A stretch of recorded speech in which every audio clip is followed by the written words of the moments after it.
Hello, this is Ben Television News Roundup, a compilation of major stories in the week ending. Thank you for being part of the program. Today I'm Tunde Alabi.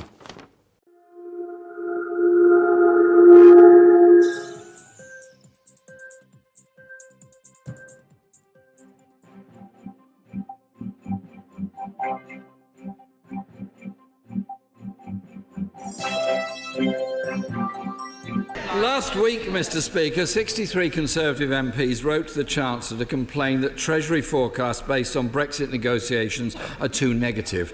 I'm just waiting to write to say that legal advice is too negative as well. In December, the Prime Minister signed an agreement. In December, Mr. Speaker, the Prime Minister signed an agreement with the EU which stated, and I quote, "In the absence of agreed solutions, the United Kingdom will maintain full alignment with those rules of the internal market and the customs union." Will she confirm that this agreement still stands and that she signed up to it without any time limit? Can I say to the right honourable gentleman that if he reads the December joint report, he will see very clearly that the first way of dealing with the issue of the border in Northern Ireland, between Northern Ireland and Ireland, is through the future relationship. As I said to this House on Monday, we have made good progress on the aspects of the future relationship, including a number of aspects based on the plan that we had put forward in July. We then said that there could be some Northern Ireland-specific solutions. There are already Northern Ireland-specific arrangements that take place, and that failing that, we would look at those UK-wide solutions. We were clear then, and we are clear now. The purpose of the backstop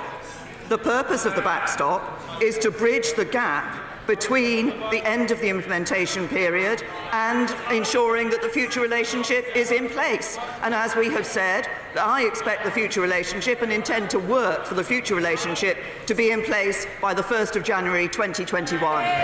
Jeremy Corbyn. Mr. Speaker, my question was that she signed an agreement that had no time limits attached to it. Does she stand by that or not? Mr. Speaker,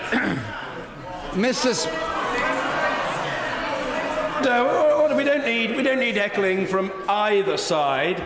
It's not in keeping with good order and demonstrations of respect from whichever side it hails. Jeremy Corbyn. Speaker, it's very strange the way a member every week hides behind the gallery there in order to shout and hurl abuse. Mr. Speaker, the car industry. Order. I know I say it every week, say it again. The questions will be heard and the answers will be heard.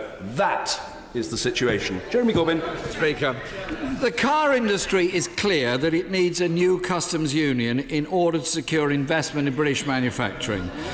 Vauxhall recently said they would continue to invest, but there are limits. Those limits are customs barriers. Jobs are at risk. Why won't the Prime Minister back a customs union supported not only by Labour and trade unions but by businesses and, I suspect, a majority in this House to protect those jobs? Can I say to the right honourable gentleman what the automotive industry and indeed other industries such as aerospace have said is that they want to see frictionless trade across the borders.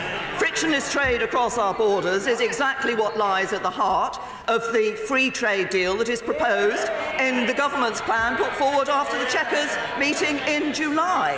That's what we are working to deliver for people in this country. We want to deliver a Brexit that delivers on the vote of the British people and that ensures we protect jobs and security. And what would Labour deliver? They're havering around, they think free movement could still continue. That won't deliver on the vote of the British people. They now want a second referendum to go back to the British people and say, oh, we're terribly sorry, we think you got it wrong. There will be no second referendum. The people voted and this government will deliver on it. Mr. Speaker, my question was about investment in British industry. Jaguar Land Rover is holding off investment until it knows the terms of a deal. Jobs are at risk, and manufacturers and skilled workers have little confidence in this government because it cannot even agree amongst itself. Last week,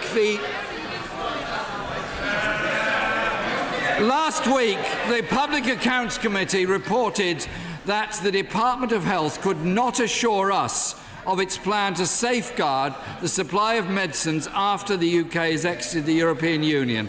Does the Prime Minister dispute their assessment?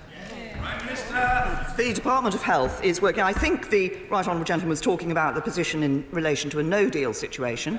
The Department of Health is working, as are other government departments, to ensure that we have the plans in place, should it be the case that we end up in the position that we have no deal with the European Union. We continue to work for a good deal with the European Union, as I say, a deal that delivers on the Brexit vote, but also a deal that protects jobs and livelihoods, and crucially, that protects the precious union of the United Kingdom.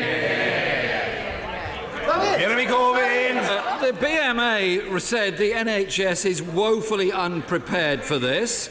And this week, the pharmaceutical company AstraZeneca has suspended investments in Britain due to lack of clarity over the future. Mr. Speaker, the Conservative Party has spent 2 years arguing with itself instead of negotiating a deal in the public interest. And now, just days before the deadline, they're still bickering amongst themselves. The Prime Minister and her government are too weak and too divided to protect people's jobs, our economy, or ensure there is no hard border in Northern Ireland. So, Order. Members are a little overexcitable. Just calm down. Jeremy Corbyn. Mr. Speaker, the Prime Minister and her government are clearly too weak and too divided to protect people's jobs or our economy or ensure there is no hard border in Northern Ireland. So the Prime Minister has a choice. She can continue to put the Tory party's interests first, or she could listen to unions, businesses, and put the interests of the people of Britain first. Which is it to be?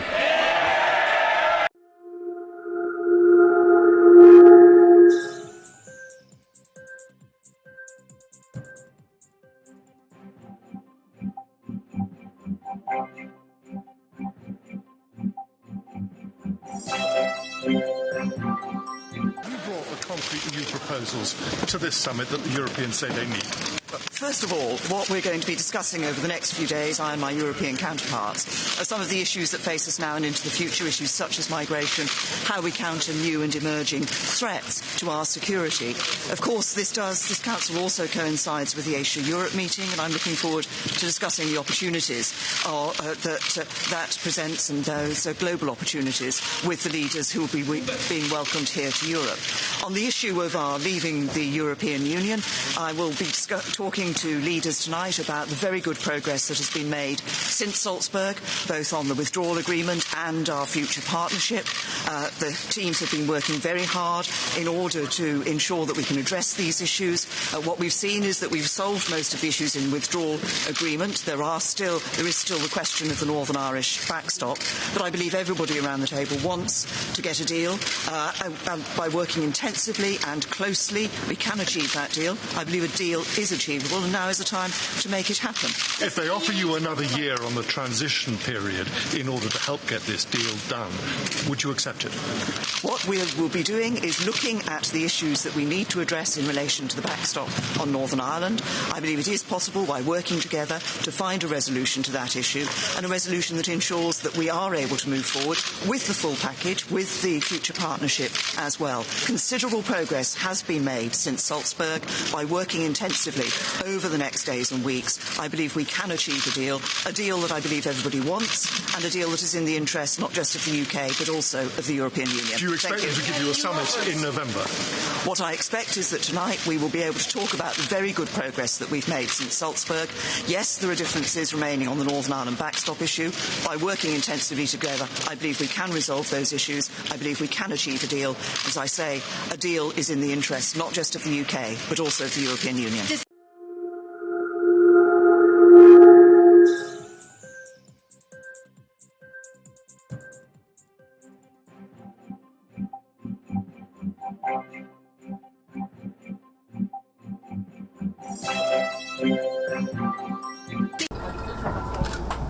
Former interim South African President Kgalema Motlanthe is leading a commission of inquiry into what sparked violence after an August march by opposition protesters in Harare demanding the release of election results.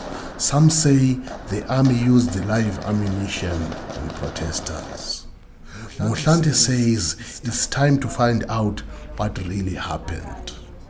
We have urged all the eyewitnesses and all those who may have information that can assist the work of the Commission to please come forward. Adrian Munjere is among those who has stepped forward. He says he witnessed the army shooting at the protesters and was injured in the crackdown. According to a medical report, Munjere's arm was fractured by a stray bullet from an AK-47. He says he is in pain and very bitter.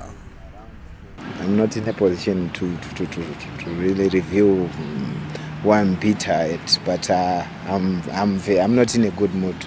Ever since this happened, it's changed me.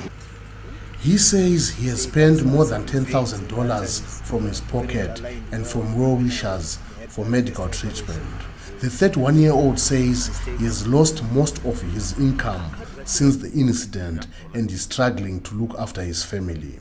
He is looking forward to relief from the commission. I'm looking forward to getting compensation because right now, according to what I was told by the doctors and how I feel like I can't use this hand anymore to do anything manual labor or do anything heavy, so I need some compensation. He is not alone in that cry. Senior ZANU-PF official Nyasha Zenda told the commission Tuesday that his bus worth $100,000 was banned by opposition protesters because it had logos of the ruling party on it. He wants to be compensated for his bus. But Munjere and Zenda are among the survivors. 7 others did not make it. They were killed in the shootings.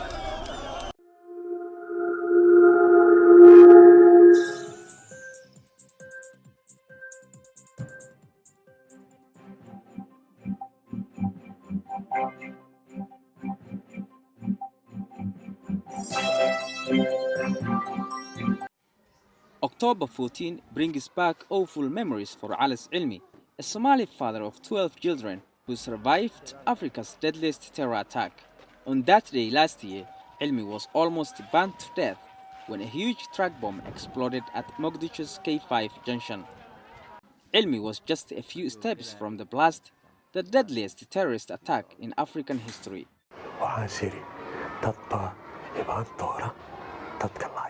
I said to myself, killers will come, so run away from the scene before they come for you. But my legs were broken and my head and hands were injured. The bombing engulfed a whole neighborhood, killing nearly 600 people and leaving hundreds more, like Ilmi, permanently scarred.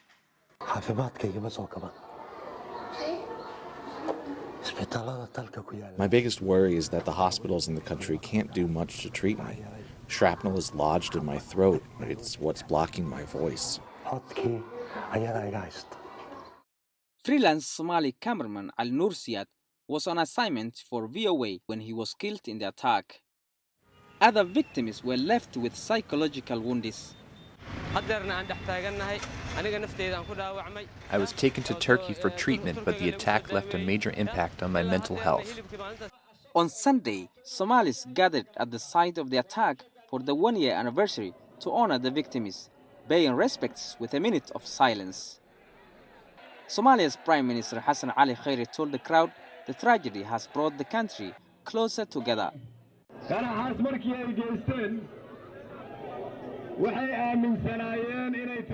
The terrorists believed that we could not recover from that attack and that we could no longer exist as a nation. But their hateful assault has united us more than at any other time in the past. The memorial coincided with the execution of one of the men accused of planning the bombing. Authorities blamed the Al-Shabaab terrorist group, though it never claimed responsibility. 1 year after this shocking crime, Al-Shabaab continues to launch regular attacks in Somalia. Every time they do, Somalis pick up the pieces and do their best to rebuild.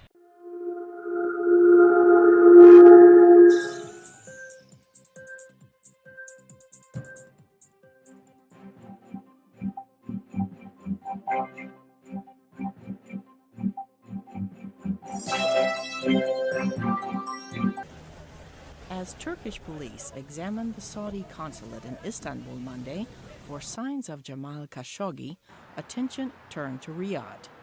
President Donald Trump said he had spoken with Saudi King Salman and suggested rogue killers may have been responsible. The king firmly denied any knowledge of it. He didn't really know. Maybe, I don't want to get into his mind, but it sounded to me like maybe these could have been rogue killers. Who knows? We're going to try getting to the bottom of it very soon, but his was a flat denial. As Pompeo headed to Saudi Arabia, media reports emerged that Saudi officials are expected to admit that the Washington Post columnist was accidentally killed during an interrogation gone wrong. In Washington, Democratic lawmakers criticized the president for suggesting the Saudi government was unaware of what happened to Khashoggi nearly 2 weeks after he was last seen entering the Saudi embassy. Some experts say this incident calls into question the close relationship the Trump administration has forged with Saudi Crown Prince Mohammed bin Salman, who is increasingly in charge of running the kingdom. You have a young crown prince who has so far established himself as somebody who acts on emotion, that does not observe the norms of international diplomacy, that does not necessarily respect international treaties and international laws. Other experts say Saudi Arabia is risking a major backlash from Western investors if they ordered Khashoggi's murder. But it does mark a radical departure for the Saudis to do something that they think that is so clearly against the norms of international law and diplomacy. And I think the ramifications could be quite big if they do come down, if the US particularly does come down and say they are guilty of murdering Mr. Khashoggi. In protest of Khashoggi's disappearance, several U.S. businesses have pulled out of next week's future investment initiative in Riyadh, dubbed Davos in the Desert, after the annual meeting of World Economic Interest in Switzerland.